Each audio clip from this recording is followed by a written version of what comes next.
Acheron is a lady with many talents. She's got long legs. She can cut with a sword. Allegedly, it's not like we saw it happen. She can. What else can she do? Can she cook? I don't know. She's a natural at politics. Don't believe me here.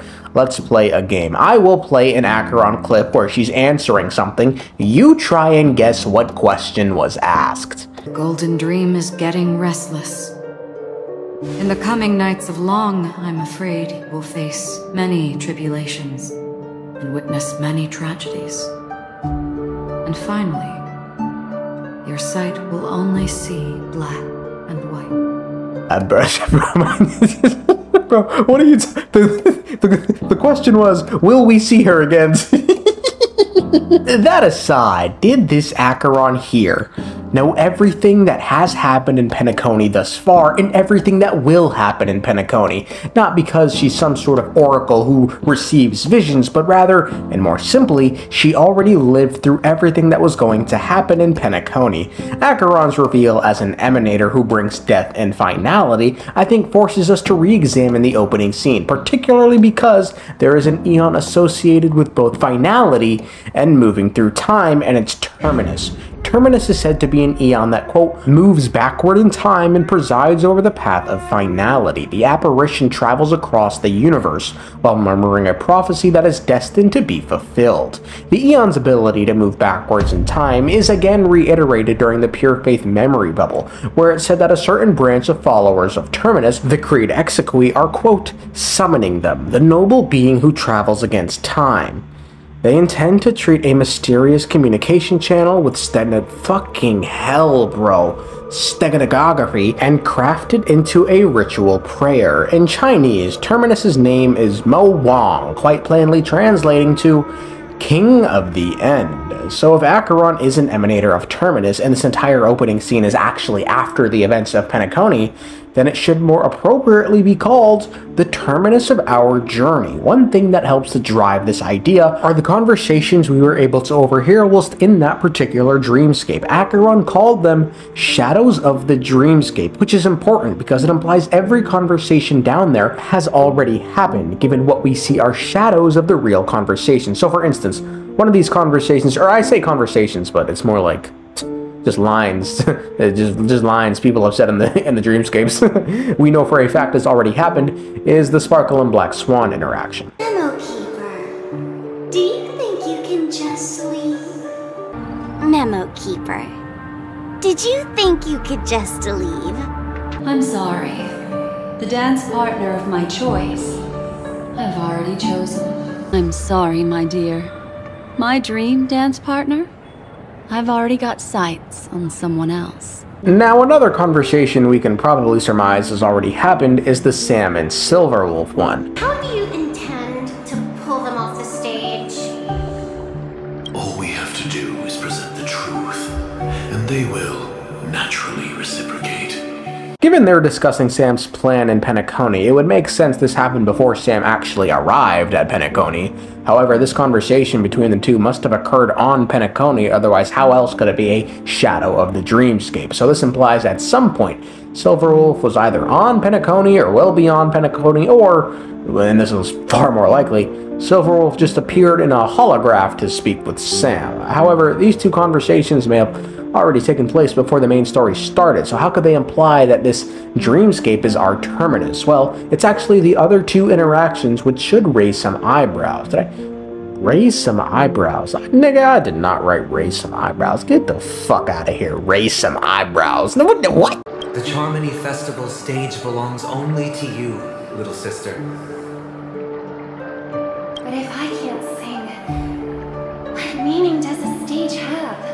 The Sunday Robin one doesn't reveal a whole lot in terms of when this conversation may have taken place in Penacony. All it really does is reiterate that something is off with Robin's voice. However, given Robin was invited specifically to perform at the Charmony Festival, it wouldn't make sense if this conversation happened at the very least before we ran into Robin in the lobby, given she sounded, you know, set to perform.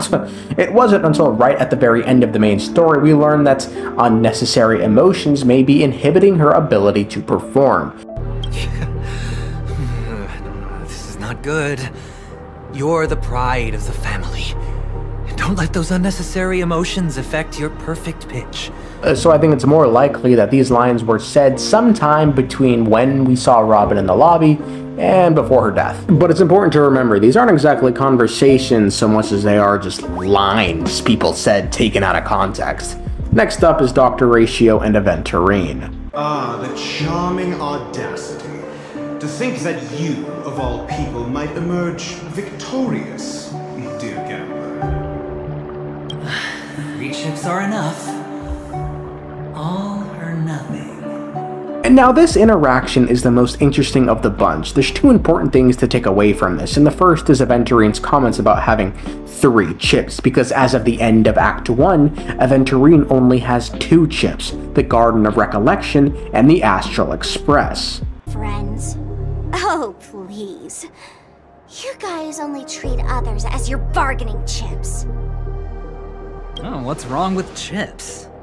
In any gamble, the only players that will never be on the losing side are the chips. My friends from the Garden of Recollection and the Astral Express are all smart enough to understand that. So this means that at some point during the story, Aventurine will manage to recruit someone else over to his side, but the question is, who? That aside, Ratio's comments that Aventurine might actually emerge victorious is vastly different from when we last saw Ratio, who wasn't pleased upon learning Aventurine lost the Aventurine Stone and simply said that without it, he's just a doomed Sigonian sentenced to die. Huh? Where are you going? Back home. To tell the corporation that some idiot ruined everything. Oh, it's nothing more than a few rocks. Why so serious? Who cares if they're gone? Without that Aventurine stone, you're nothing more than a doomed Sigonian thrall, sentenced to die by the IPC. So it seems like things are looking up for our dear friend Aventurine, who has had a less than stellar performance in Act 1. And now with all that said, let's actually look at what Acheron says to us. First, she asks us if we remember her, which should be impossible given we've yet to meet her on Penacony. However, given she's the one who should have already experienced everything and she says herself her memory is bad, it could be she's doing this for herself. And now her response to your answer is interesting because so far as I can tell, it doesn't actually correlate with what you pick for a dialogue choice, but rather your character choice. It seems like she has a different response for Stella versus the nigga, which is weird given they should just be the same character. Regardless, she'll say one of 2 things. Either she stood shoulder to shoulder with her. You evoke memories of an old friend. In the haze of my recollections, she stood shoulder to shoulder with me. Much like this surreal dreamscape where we stood close yet forever out of reach. Or he crossed blades with her. You evoke memories of an old friend. In the haze of my recollections, he crossed blades with me. Much like this surreal dreamscape where we stood close, yet forever out of reach. I don't know what to make of this. I looked at so many streams just to see if Acheron ever says to Stella, she crossed blades to me, or vice versa with the man, but I couldn't find it. So it just seems like her response differs depending on your characters, which again, I've no idea why this could be the case because both the MCs are the same exact character, just a different gender. If someone could help, I need a hero. Moving on from that, the next interaction with Acheron goes as such. For instance, when you awaken in your room, your lips speak several names. Are they your companions? Family?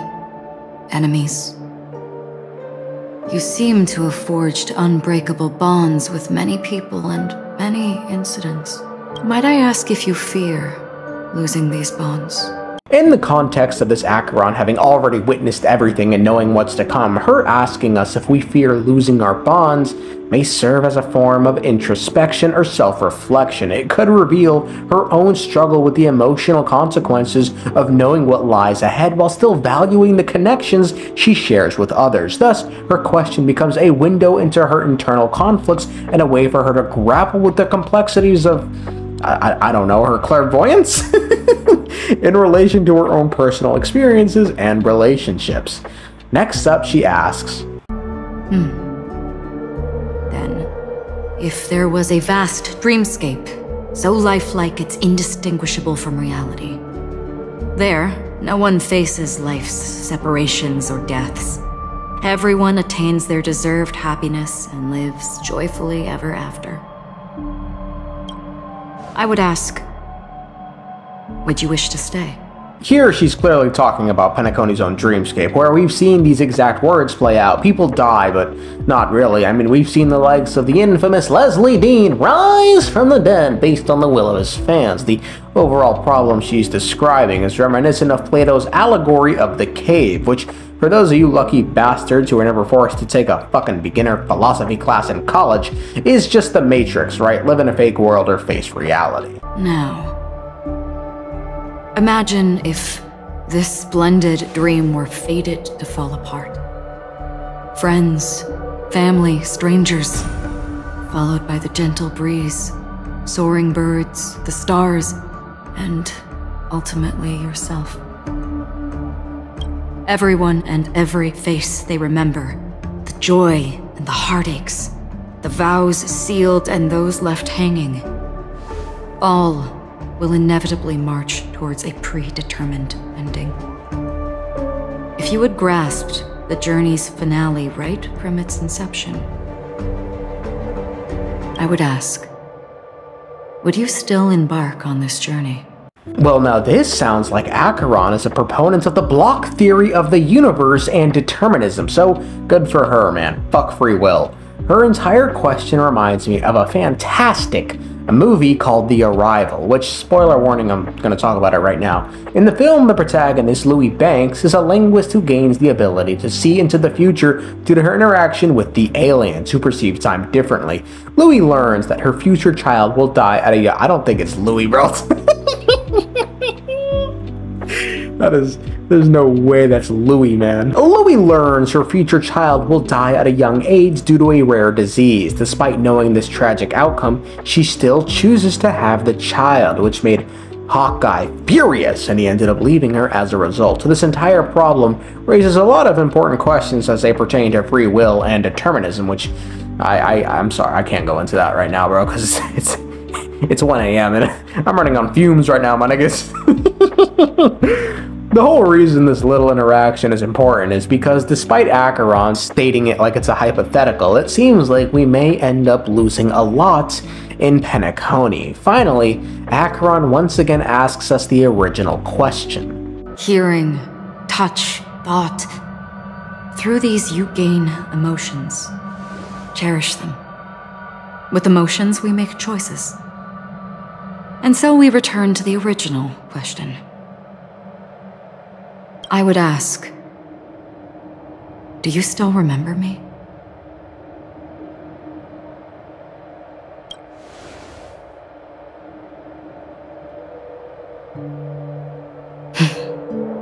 I understand. Well, I'm glad you do, bitch, because I am fucking lost. I tried, man. She then kills us, and I'd imagine she's crying because of the things yet to come in Penacony. I mean, was it really that bad? Did this one nigga lie when he said it was going to be a wholesome and happy story? I mean, I guess so. We'll find out soon enough, I suppose.